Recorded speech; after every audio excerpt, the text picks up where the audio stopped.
So, thank you everybody for joining us today. This is our third episode after we've relaunched the Your Double podcast. My name is Danielle Dowra, co-founder of Find My Parent, and I'm really excited to be here today with John, who has recently been reunited with his two young children who were abducted to South Korea. How are you today, John? Good, and very happy to be here, and very happy to be here under quite different circumstances than when we recorded the first podcast. Is that like maybe 2.5 years ago, I think? It's been a while. It's been a while, and yeah, I'm glad it's under better circumstances, as you mentioned. Do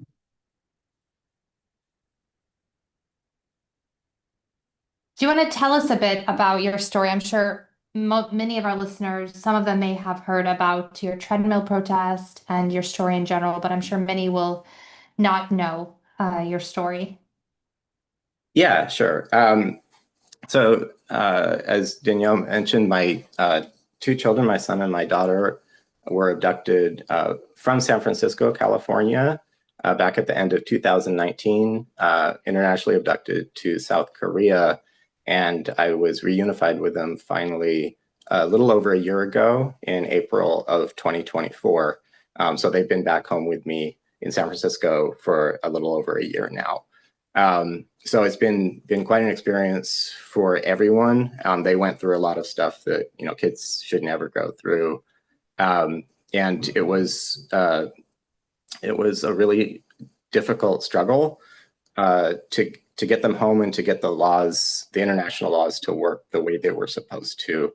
And some good things came out of that, which maybe we can talk about today. For other people involved as well in these kinds of cases. But the battle always continues in order to improve the systems that are supposed to be in place to protect children. So as part of all of that, I did a public protest in South Korea, in Seoul, where I basically set up a treadmill on the street and handed out flyers to passersby just to explain the situation about why I wasn't able to see my children. I got a lot of sympathy and then eventually quite a bit of media attention in Korea and some internationally as well to explain the problem. And that was essential for getting the government officials involved to change the way things were happening. That was from the US side as well as within Korea. So that was one of the most difficult things I've ever had to do in my life, but totally worth it.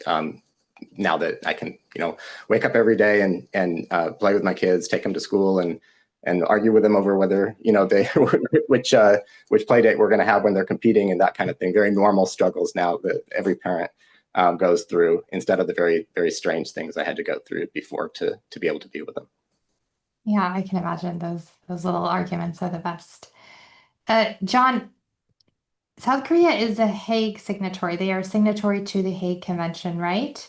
So, in theory, it should not be too difficult, again, in theory, to have children that are, again, your children were internationally abducted. They were taken from the US to a country that has signed the Hague Convention. So, but obviously that wasn't the case because you had to use other pressure means to get them back. Can you explain a bit more? Because I think people might be a bit confused of we have this international treaty and convention and but it's not working. Sure. Right. So the Hague Convention, in a nutshell, is mostly about jurisdiction. It's supposed to be about which court is deciding where the children live and who's going to have custody over and those kinds of things. So the Hague Convention attempts to align different countries' court systems to make sure that when there is an abduction, the children can quickly be returned home unless there's a very compelling reason for them to stay in the country that they were abducted to. So it has two main parts. One is the decision process about how to decide whether the children should go home and what that should look like. And then the other part is the enforcement to actually make that happen. And in Korea, what we found was the judicial side, the decision-making part, most of the things were actually done properly except for excessive delays. And delays happen in a lot of court systems around the world. So that was a little less surprising. But what we found out was there was just no meaningful enforcement of the court rulings once they happened. So as a result, you would end up with parents like me who went all the way to the Korean Supreme Court level, had a final decision that the children were supposed to return home immediately. and then the enforcement officers would take any excuse basically to not do their jobs. And so the abduction would then drag on and on in a horrible way for the kids, who were then stuck in limbo, having a court decision saying they weren't supposed to be there, and yet they were just continuing to live there and being put under a lot of pressure from all sides to have the enforcement happen. So the Hague Convention, in theory, is good. In practice, it still has a lot of holes. And so the good news in this case is, as a result of the work we did through the protest, the government is, we were actually able to fix some of the holes in a significant way. And not just for my case, as a result of some of the fixes we made. Now, quite a few other cases I'm aware of have been successfully enforced, and the children have gone home, not just to the US, but to France, Brazil, possibly other countries as well. So that was huge. And without the Hague Convention, we wouldn't have been able to make any of that happen. It certainly should not have been so difficult. But when there is a meaningful relationship between the two countries involved, in US and South Korea do have a very strong relationship, it is possible sometimes to make progress. And so it was gratifying to be able to sort of make those very creaky wheels spin a little bit to get things into a better condition. So do you think that there will be better enforcement moving forward, or that's like a ongoing kind of fight and battle with the South Korean authorities? It's not going to be easy for anyone. And in no country is this ever an easy thing. I mean, taking children away from the environment they're in and taking them across the ocean to someplace else is never going to be easy for anyone involved. But yes, definitely from what we've seen, the enforcement is now possible where before it was impossible. Now, we know that the big problems remain. So there's one case, unfortunately, that was also on this podcast, Jae Sung's case, which continues, and he was actually the longest running one, even more, I think about a half a year more, started earlier than my kid's abduction. So his son, Brian, is still in South Korea, still being held. Everyone is still working, the FBI, the State Department, government officials within Korea. And yet, even after all of these fixes being put into place, that long-running case is still not resolved. So it's certainly that we haven't solved the problem, we've improved it significantly. But yes, at every step of the way, there are still many impediments that can crop up for actually resolving the abduction case. Yeah, I think you're right. It's the case in a lot of countries, and I hear similar challenges and frustrations by parents affected in Europe, in the US, Japan, Brazil, etc. So I think what you did is really, it was really unique and creative, and I think positive, because the parents, and you'll understand this better than I do, but a lot of parents get their children taken. They sometimes become over, their emotions get in the way. They become depressed. They don't know what to do. They go to law enforcement. They go to local authorities, the embassy, State Department. It's the U.S. and every turn just seems to be a dead end. And so, I'd just love to hear a bit about how you got this idea of the treadmill protest. Do you think that others could replicate it? What was successful about it? Do you think that it was that game changer, and why? Yeah, it was unique. I'd say probably in my life as well. I'm not a very creative person, and that one somehow the idea just fit the bill. And I think I was in a very stuck position at that time, and that's what sort of the symbology of the treadmill was. I was just feeling like, what do I do? I've gone through every last thing, and here I am just butting heads with the authorities in every case, and none of them able to give me anything useful. So that sense of just being stuck is what I think every single left behind parent hits at some point or another. And sometimes they stay that way, until their children are no longer minors. And that's, as you say, psychologically not just even devastating, it's torture. It's a form of torture. You don't even get the release of an ending or a closure of any kind. It's just dragged out forever. And that's just a horrible feeling. So I think in my case, sort of brainstorming just how can I explain to people who don't know anything about parental abduction, international issues, anything else. What does it feel like to be me right now? And so I think that's where a few things that really resonated when I just put on the board some very simple messages. Please let me see my kids in Korean. I wrote it as well. And so when passersby saw that, they were just curious, what's going on here? Why is this guy out here, doing something which looks a little absurd? And so obviously a number of reporters, when I finally got a chance to talk to them, they were also like, oh, we've never seen anything like this before. This really caught our eye. So I don't think the idea of putting up a treadmill is something that necessarily should be replicated, but just that basic thing of trying to connect with other people in a way that will be able to have them give empathy for what you're going through. Culturally, that could look a very different in different countries. So the good thing about being in this kind of position as a left behind parent who does love their children a lot is you are all day long, your brain is just going over, what can I do? What can I do?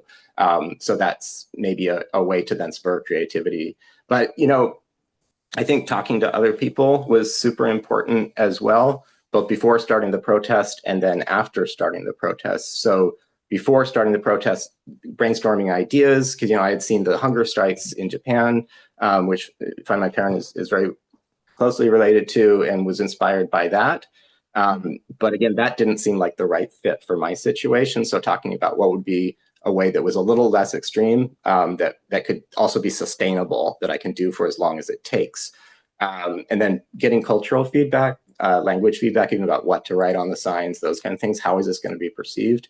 To do a kind of initial launch of that and get reactions. And the best part was just standing there talking to people on the street. I had my Korean interpreter with me for a lot of the early stages of the protest, and incorporating their feedback, because they gave me a lot of really good information about what it felt like to them, problems they were having in their own lives that resonated with what was going on with my kids, and that kind of thing when they had problems with government failures. So very quickly then being able to iterate and fine tune the message. So by the time I did get around to talking to the media, then I had already, had a fairly coherent narrative about how to explain it in a way that viewers on TV or on podcasts and that kind of thing would resonate with. So I think, and then eventually linking up with other left behind parents who became aware of my situation, and then we can form a group, and we did, and work together very closely in order to try to get our cases resolved. Yeah, no, I think that's really smart. And I love this approach of really listening to the locals and getting their feedback, because that can be really challenging when it's like a totally different culture, a language you don't understand. I'm wondering, like, how many Koreans did you find that actually had been in a similar situation too, but maybe domestically? Because I think a lot of attention is put on international parental abductions, but in a lot of countries, domestic family or parental abduction is a much larger issue, but it's much less talked about. I don't know if it's just not as shiny as an international parental abduction case. So, I mean, indirectly, you were spreading awareness among Koreans about the issue of parental abduction and just the fact that children, thrive most when they have access to do both parents. Yeah, no, that was a really, really interesting part of the whole experience, was when we finally did get on TV for the first time in Korea on a show called Curious Stories Why on the SBS channel. And then I think the very next day I got email from an organization in Seoul that was devoted to preventing parental alienation and abduction, of course, but alienation was actually the bigger issue for most of the parents in this group. They had already lost custody of their children for whatever reason in the divorce court, and then they were all of a sudden unable to have any time at all with their children. The normal kind of very extreme kinds of manipulation of the children emotionally and otherwise to get them not to want to visit the non-custodial parent.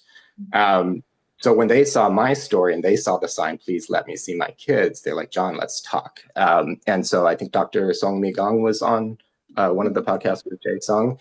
She was a critical figure as the one of the founders of that organization, but she had a huge number of connections inside of Korea in the government, in media, in other advocacy organizations. So once we linked up, again, the multiplier effect was huge, and I got to know so many of their stories, and they gave me so much support. There was one guy who actually had a restaurant in Seoul, and he said, "Hey, you can store your treadmill here. I'll help you set it up every day and feed you." And I said, "Wow, it was amazing, actually." Danielle, this just the kind of pieces falling into place as a result of that.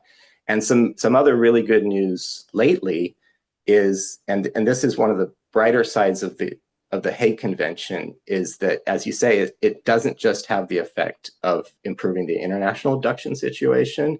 It can help. It doesn't usually. In Japan, we saw it didn't at all. In Korea, at least had a little bit of benefit. What happened was, once we got the laws changed to allow for international abduction cases, for the enforcement to actually happen properly, at first they just carved that out for just the international case. And they said, we're going to make some new rules and we're only going to apply them to an international case. We're going to see how that goes for a year. And we're going to try to make a more comprehensive approach for domestic cases as well, so that it'll be uniform for two of them. So now, just a few months ago, we found out they are now taking those changes and applying them to domestic cases as well. This doesn't help the alienation cases, and that needs its own huge advocacy effort. But there were many cases, some of them quite high profile in Korea, where the same thing had happened. Someone had received a custody ruling in family court. Somebody had received a change of custody ruling because the custodial parent was not behaving responsibly, and the non-custodial parent was supposed to take the kids, but they were running into the same thing. The enforcement officers refused to help them in any way. So they were stuck in the exact same way I was. So now, at least those cases, when a change of custody has been ordered or divorce is finalized and the custody is there, but someone is still holding on to the kids, there'll be a chance for them to go and actually be able to pick up their kids. So that's pretty huge. The fact that we push through the international stuff, and then the follow-on effect is that people within Korea might not have to suffer quite as much. Now, again, that's the goal of the Hague Convention, again, is to make things uniform in a way that good advances in one country can then spread to other countries, so that everybody is enjoying the benefits, the kids most of all. Because once a court makes a ruling, but it's not actually enforced, again, that's the worst case for the kids. It's this limbo situation.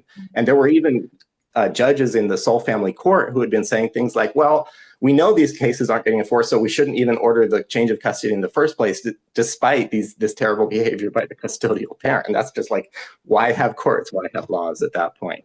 So I think the absurdity of that was what helped also in people stepping back and saying, okay, it either is or it isn't. Is this something that we want to do? Then we should put the enforcements in place. But again, still not easy at all. Even once you get that court order, the steps required and the money required and everything else to accomplish what you need to do is still huge.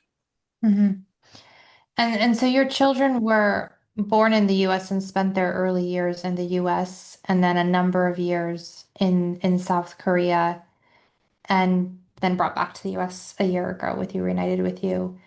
How has that been for them? How is that whole entire process? I mean, very different cultures, environments. I mean, if we're talking just at a community level, and then there's the whole like domestic level of households and parents. Yeah, how have they handled that? Yeah, no, it's also been fascinating to observe. The good part was, I guess, two main things. One was their English was very good. They've been going to an English-speaking preschool, basically, that taught English well. So we never at least had the big language gap, and I think that was really important. The other part was I had been able to see them on and off sometimes throughout the abduction, so they still knew who I was. They had a pretty good idea, even though it was a very distorted idea, I would say, because of what they had been hearing during the abduction. But it was still, they knew who Daddy was and that Daddy wanted to see them. So I think those two together definitely helped a lot with making the reunification possible. Even it was still not easy, and these cases, everybody knows the longer it drags on, the bigger the trauma is going to be for actually getting back home, and it's just unavoidable. And that we factor that in to the decision-making process, is it really the right thing to do or not? But sometimes, it is, and then you need to go through that and get them the help that they need in order to be able to heal from that. So I can kind of take you step by step how that looked. The most immediate was on the Korean side for a few days while we were there before we got home, and then they were reconnecting with me at that point. So I had a very large team, and again, super fortunate to have the resources to have a lot of people helping me at every step on that journey. But some of those people were critical. My lawyers, there's a child psychologist there, my interpreter who'd been with me with some of the visits with the kids, so they knew her already. We had a really good security team who was helping make sure everything was done safely, and they actually came all the way back to California with us on the plane to make, it was kind of door to door on that, which was really important. They were really good with kids. And so that already helped a lot, just having an overall sort of team and structure in place. So it wasn't just all of a sudden me and the kids like, hey, I haven't seen you for a while. You think I'm this monster? Like, what's going to happen? No, it wasn't like that. So, but it was still difficult. I could see them like, okay, is this someone I can trust? I've heard all of these different things, what's true and what's not, and those kind of things on top of the, yes, very, very sudden change in the environment. So those days were not easy. And the government officials involved were there to smooth the path. And mostly on the US side, it was really good. We got a lot of great on the ground support from the embassy officials all the way through to Incheon airport, making sure we got on the plane safely and everything like that. The Korean side, there was some very unhelpful red tape right at the very end where we got stuck there for 3 extra days, and that was quite stressful for the kids especially. But we used that to do a few little reunification activities and that kind of thing. They actually got to meet Dr. Song Mi Gong at that time, and she talked to them a bit, gave me some feedback based on what they told her and that kind of thing. So that we made the most of that, just as kind of getting reacquainted time. And then getting on the plane wasn't easy because, of course, for them, they're still very much like, oh, we're Korean, where are we going, what's going on, everything else. Getting home, the FBI met us at the airport and took us off the plane in San Francisco. So again, kind of door to door government officials. I'd already been working with the child abduction unit here in San Francisco, so they were there as well. They had goodie bags for the kids with some clothes and toys and snacks and that kind of stuff. Kind of a nice welcome to America, and they were able to be reunited with their big sister. I have a grown daughter, and so she was there at the airport with the FBI waiting, basically. So it was nice to have that structure in place. So that was to basically get home. One of my lawyers came home as well, the Korean lawyers, to make sure that we got through everything safely there. So that was really nice to have them able to see, also my children able to see all the government officials there and helping, because then they know, okay, this is a proper thing that's going on, that people are taking care of me, basically. So that was good. And then from there, having family support was essential. And I had a few family members who rearranged trip plans in Europe and stuff just to be able to get back to be with the kids as fast as possible and sort of provide that warmth of, you're part of a much bigger thing that you didn't even know about, that you've been cut off for so long. So at that point, things started to spark for the kids. They're like, I could see their eyes every time we explain about who someone is and show them pictures and that kind of thing.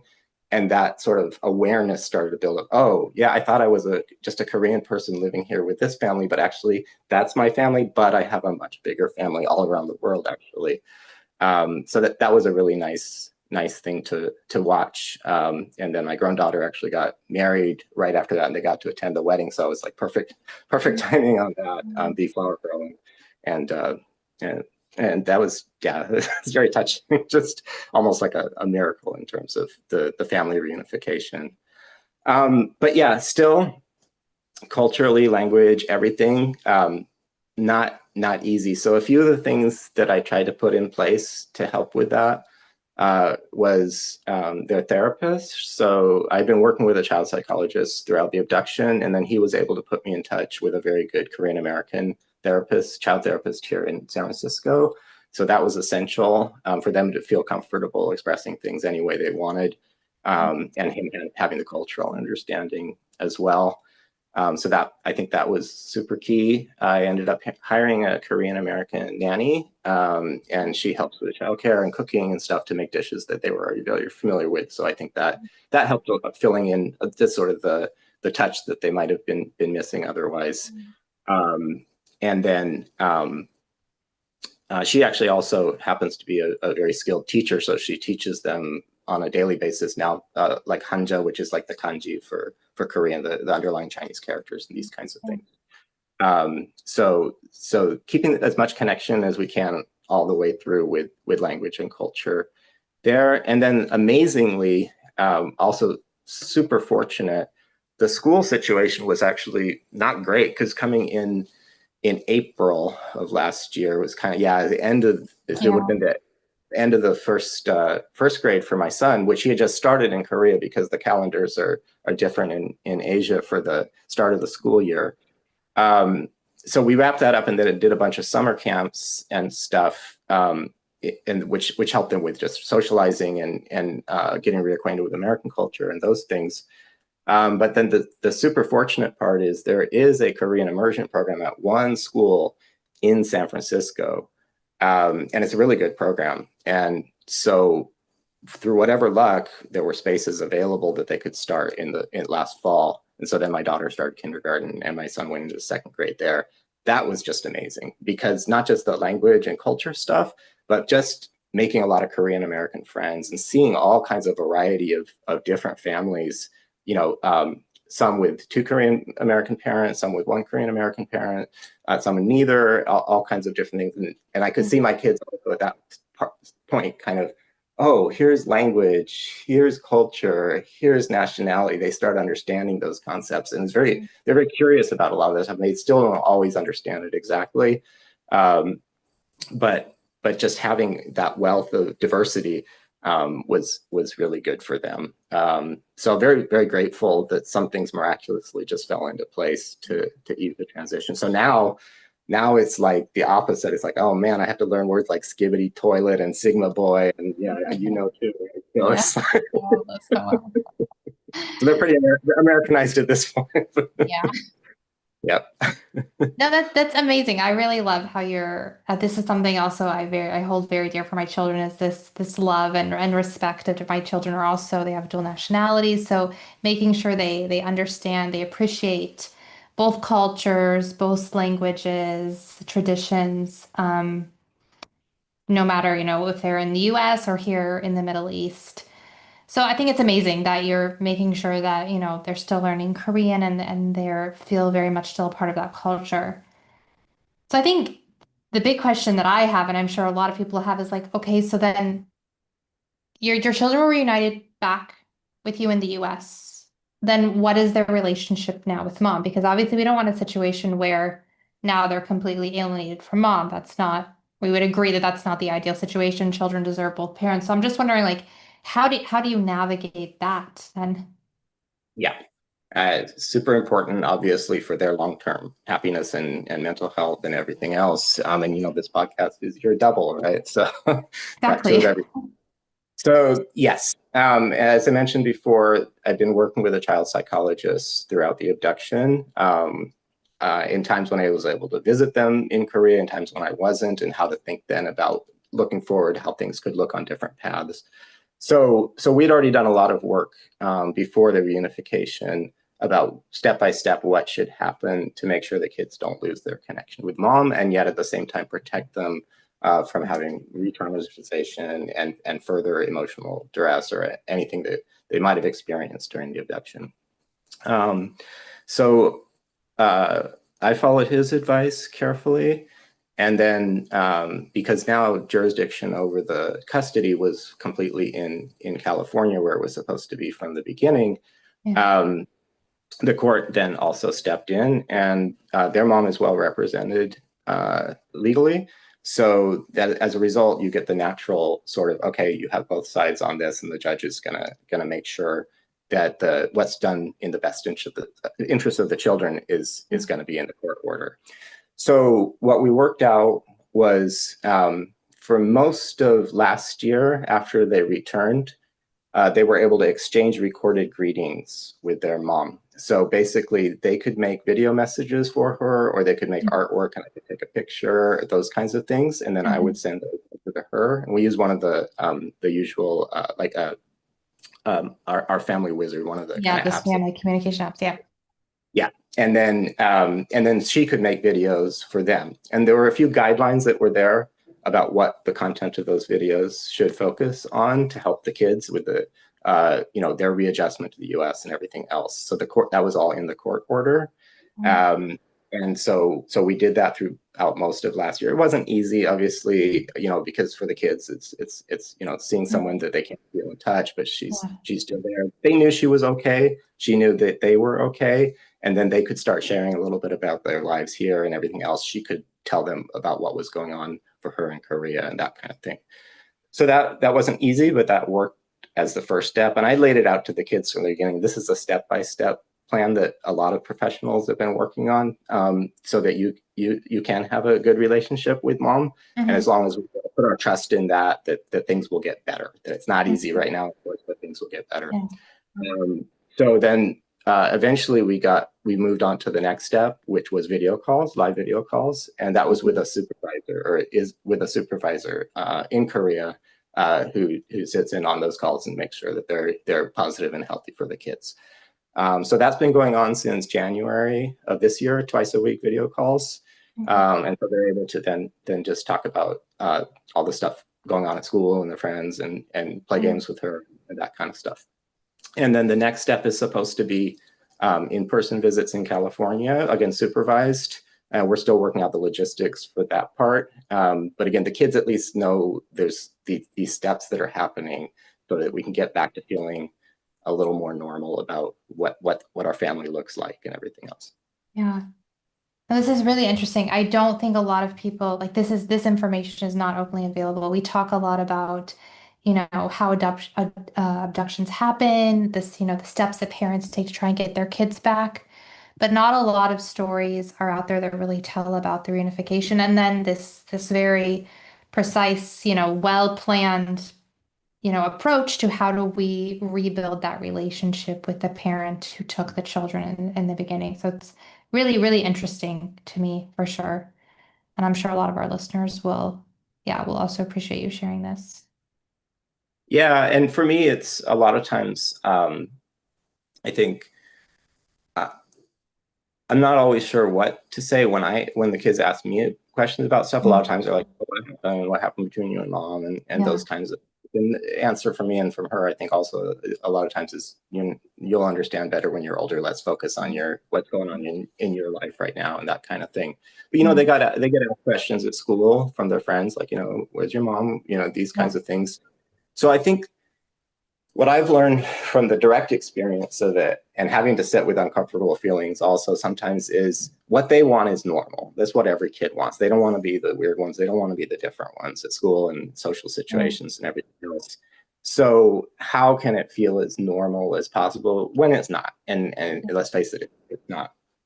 And working with the therapist and the child psychologist, that's also part of them learning how to set their own boundaries as well. They Mhm. don't need always to share everything. Someone can't force that information out of them if they're not comfortable with Mm. it. So then, as much as possible, looking at it as, well, this is a divorce. And at the end of the day, it didn't work out between your parents, but you should still keep your connection with both parents, and that's what everybody wants to happen. And I think they understand that pretty well right now, and so then they can then put their focus on that and tell people, yeah, I talked to my mom, and that she's not living here right now, but I'll see her again in the future, and these kinds of things. Just making that narrative for themselves that they can be comfortable with.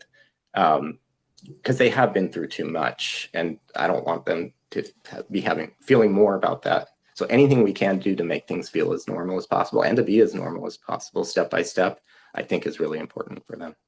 Yeah, no, absolutely. 100%. I guess what would be your message or like the most important advice you would give to other parents who are in the situation that you were in a year and a half ago? Yeah. I mean, obviously, don't give up.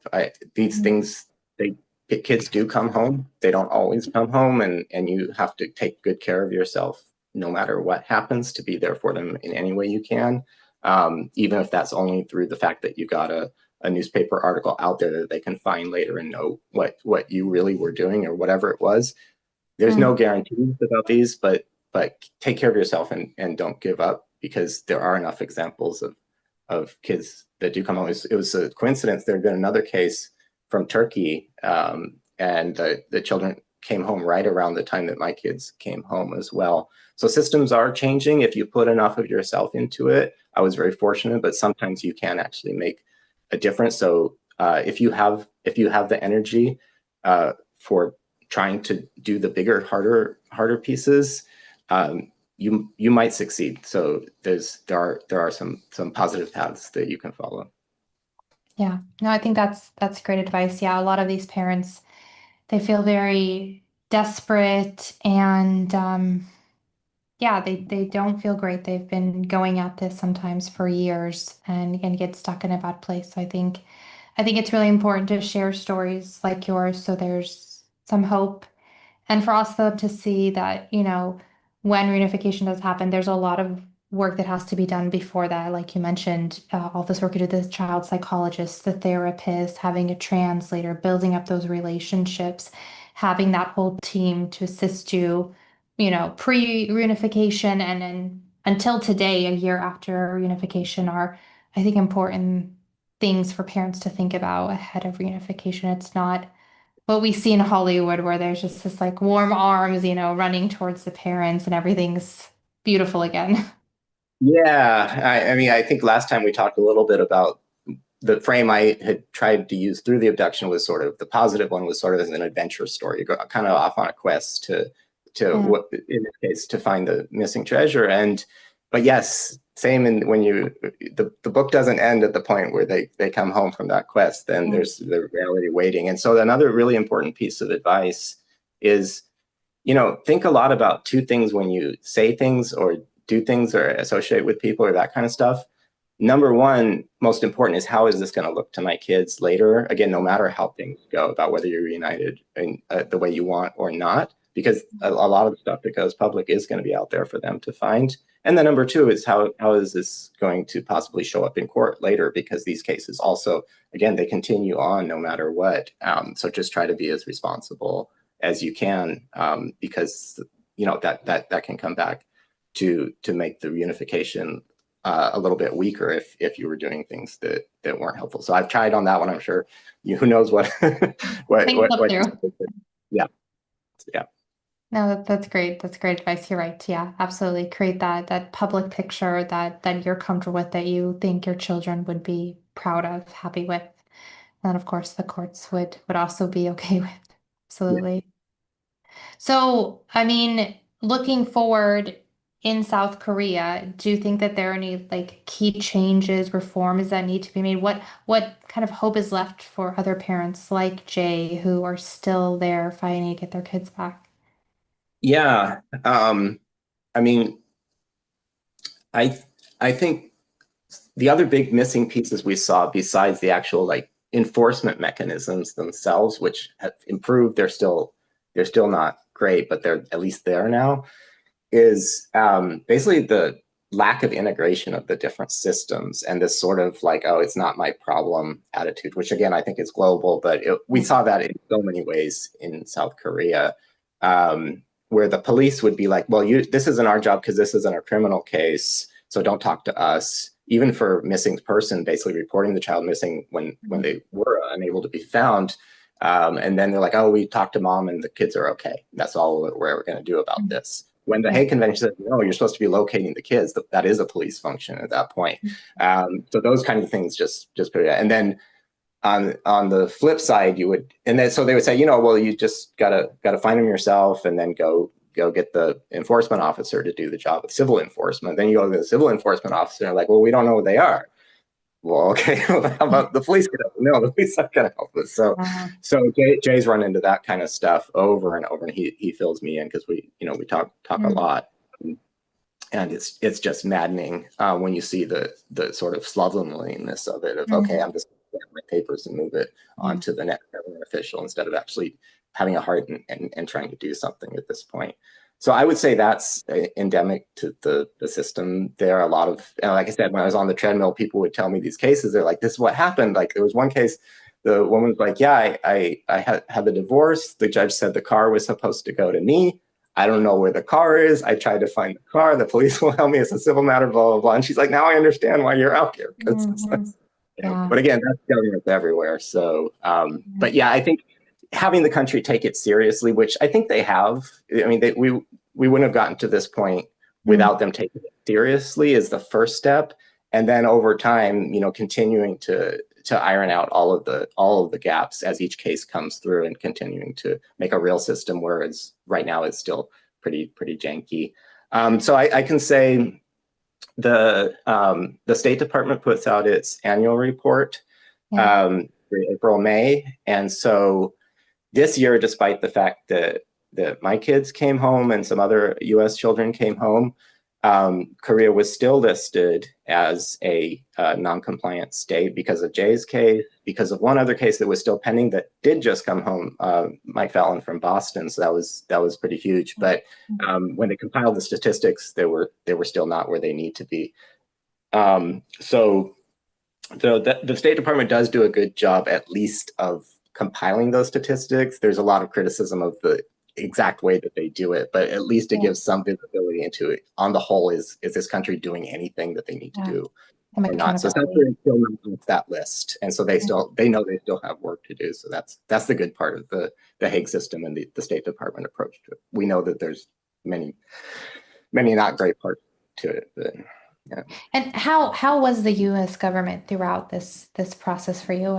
How did they help? What was their role in helping you get your children back? Yeah, I think again the good part was because Jay's case and mine were about contemporaneous and with very similar characteristics in terms of the complete lacks on the Korean side. We were then able to show that our cases were not one-offs in any way and explain to the State Department very well what was going wrong and what needed to happen. So at that point, we did get very high-level talks going on. So like the Minister of Justice himself in Korea met at some point with the ambassador from the Mhm. U.S. side. There were talks in D.C. with the Korean ambassador there, the presidential level talks on both sides and that kind of thing. So behind the scenes at a lot of other meetings, we found out at trade meetings and those things, even though they weren't like making it like, okay, you better send the kids home tomorrow or we're going to cancel this treaty or something like that. They were continuing to put pressure on it every step. So the final result was, it was the creation of a task force team. So the task force team inside the U.S. government then working together with the embassy officials. So at that point, that's when things actually started to happen. There were people from the Korean Supreme Court, there were people from the Ministry of Justice, Ministry of Foreign Affairs, a presidential office in Korea, all working together with meetings where they actually evaluated what was going on. And that's what I think led to the pressure to say, okay, hey, Korean Supreme Court, you've got these existing regulations that are blocking the enforcements, change them. And then we worked directly with our lawyers and others to try to make sure that when the changes happened, that they were what we needed, because it was very touch and go on that one. It almost came out they were going to do this like totally weak thing, which wasn't going to solve anything. And my lawyer's like, no, do something. So I had actually at some point done a recorded video that was played in the National Assembly in one of their audits of the courts. So they played me explaining the situation, and then one of the legislators that we'd managed to connect with was basically advocating for us and telling the courts, hey, you better do something about this. So we had a lot of really high-level people that actually on both sides were very visibly doing things for it. So I think compared to what I've seen in other countries, we got lucky. I mean, because I look at Poland even right now, I look at Poland, not from the US side so much, but I think from a lot of the other European countries. I saw so many cases where it looked like same thing. They had the final return decisions and no one was doing anything to enforce it. So it's something about being able to work together with enough people in and then get enough connections somehow, and then get officials to do something. So very grateful to the U.S. officials, some at the embassy who were super motivated and super, they had kids of their own and they empathized very much. And so they really wanted to help, and they did, to make sure that those meetings were productive on the Korean side. And then with the on the ground support on the day of enforcement and getting home. So again, compared to what I've seen in some other cases, I think we're very lucky. Yeah, I've heard from other left behind parents that had their children reunited, that work on very kind of national level advocacy. Sometimes it comes down to kind of luck of the personalities that are at the embassy that you're dealing with, and how much they're willing to, put forth for your family, for your children. And unfortunately, so there's not like a clear, I think, policy across the board or at least approach to it. It just really comes down to the person in charge and what they're willing to do. Obviously, you take the time to build relationships and, as you're saying, come together and show them there are a number of cases with similarities. This is clearly like a systematic issue and not just, a unique situation. That's helpful. Yeah, yeah, and Media Cloud definitely helps. So I think definitely that was well worth the time to build up that network as well. Because then every time we did have a chance to have a media thing, then we would call the embassy or they're going to say, "Do you want to participate in this?" And sometimes they did, and because they wanted to get the message out too as part of their responsibilities under the Hague Convention. Yeah. So we had State Department officials showing up on Korean TV and explaining that, yeah, this is not okay. We need some changes and everything else. So that combination of government plus media, I think we've all seen in left behind parent cases can really give you a boost. And it sounds like more local media than international media in your case. Yeah, and I think that was important. The international media can help, but it can also, I think, backfire in the sense if it makes the country feel too defensive of being criticized. But when Yeah. it's your own media and your own people showing up and saying, "What, why?" Because you would Yeah. see in the comment section, "I can't believe this is my country," and this kind of Yeah. thing, right? Yeah. That's much more powerful. So it makes it more constructive as well, I Yeah. think. That makes sense. That makes sense.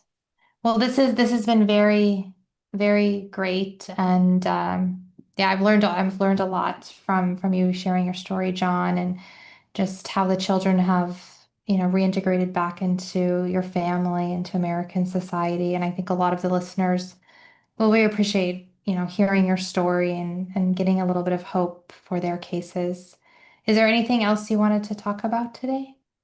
No, just always to express gratitude to all of the people who were involved every step along the way. Find My Parent obviously was critical on this one, and so many different people coming together to make it happen. And again, I'm just gratified that it wasn't just my case. As a result, I'm in direct contact with quite a few people who are now able to enjoy life with their kids again, and so that just makes all the difference.